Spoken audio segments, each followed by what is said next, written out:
നമസ്കാരം. തീ കത്താൻ ഓക്സിജൻ ആവശ്യമാണ്. ഓക്സിജൻ ഇല്ലെങ്കിൽ ഒരു മെഴുകുതിരി ജ്വാല പോലും നിമിഷങ്ങൾക്കുള്ളിൽ അണഞ്ഞുപോകും. എന്നാൽ ഓക്സിജൻ തീരെ ഇല്ലാത്ത ബഹിരാകാശത്ത് സൂര്യൻ കത്തിജ്വലിക്കുന്നു. ഇതെങ്ങനെയാണ് സംഭവിക്കുന്നത്? ഇതിന് പിന്നിൽ ഒരു ശാസ്ത്രീയ രഹസ്യമുണ്ട്. ഇന്നത്തെ വീഡിയോയിലൂടെ നമ്മൾ പരിശോധിക്കുന്നത് അതാണ്. എല്ലാവർക്കും വീഡിയോയിലേക്ക് സ്വാഗതം. സൂര്യൻ യഥാർത്ഥത്തിൽ ഒരു തീ പോലെ ജ്വലിക്കുന്നില്ല. നമുക്ക് ഭീമൻ അഗ്നിഗോളമായി തോന്നുന്നത് യഥാർത്ഥത്തിൽ ഒരു വലിയ പ്രകൃതിദത്ത ന്യൂക്ലിയർ റിയാക്ടറാണ്. ന്യൂക്ലിയർ ഫ്യൂഷൻ എന്ന പ്രക്രിയയാണ് ഇവിടെ നടക്കുന്നത്. ഈ പ്രക്രിയയ്ക്ക് ഓക്സിജനോ ഇന്ധനമോ അല്ലെങ്കിൽ കത്താൻ സഹായിക്കുന്ന മറ്റെന്തെങ്കിലുമോ ആവശ്യമില്ല.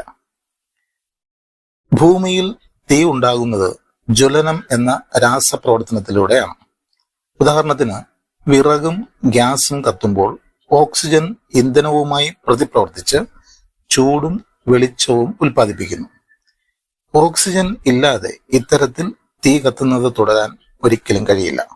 എന്നാൽ സൂര്യന്റെ പ്രവർത്തനങ്ങൾ തികച്ചും വ്യത്യസ്തമാണ്. ന്യൂക്ലിയർ ഫ്യൂഷൻ വഴിയാണ് സൂര്യൻ ഊർജം ഉൽപ്പാദിപ്പിക്കുന്നത്.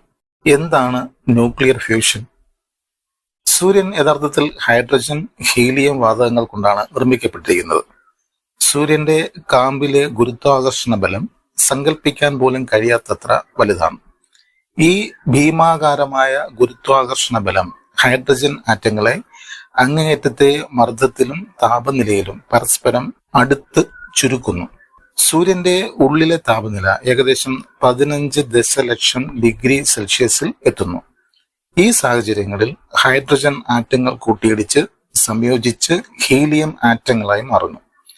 ഈ പ്രക്രിയയെ ന്യൂക്ലിയർ ഫ്യൂഷൻ എന്ന് വിളിക്കുന്നു.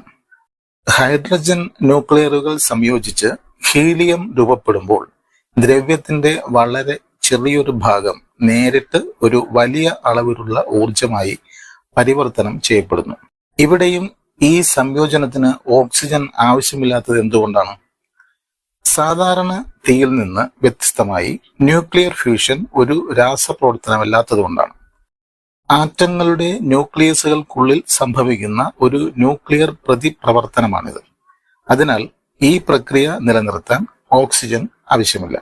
ഹൈഡ്രജൻ ആറ്റങ്ങൾ തീവ്രമായ സമ്മർദ്ദത്തിലും ചൂടിലും പരസ്പരം സംയോജിക്കുന്നത് തുടരുന്നിടത്തോളം സൂര്യൻ ഊർജം ഉൽപ്പാദിപ്പിക്കുന്നത് തുടർന്നുകൊണ്ടേയിരിക്കും. അടുത്ത 5 ബില്യൺ വർഷത്തേക്ക് പ്രകാശിക്കാൻ ആവശ്യമായ ഹൈഡ്രജൻ ഇന്ധനം സൂര്യനിലുണ്ടെന്നാണ് ശാസ്ത്രജ്ഞന്മാർ കണക്കാക്കുന്നത്. വീഡിയോ കണ്ട എല്ലാവർക്കും നന്ദി. അടുത്ത വീഡിയോയിൽ മറ്റൊരു വിഷയമായി കാണാം. അതുവരെ നമസ്കാരം.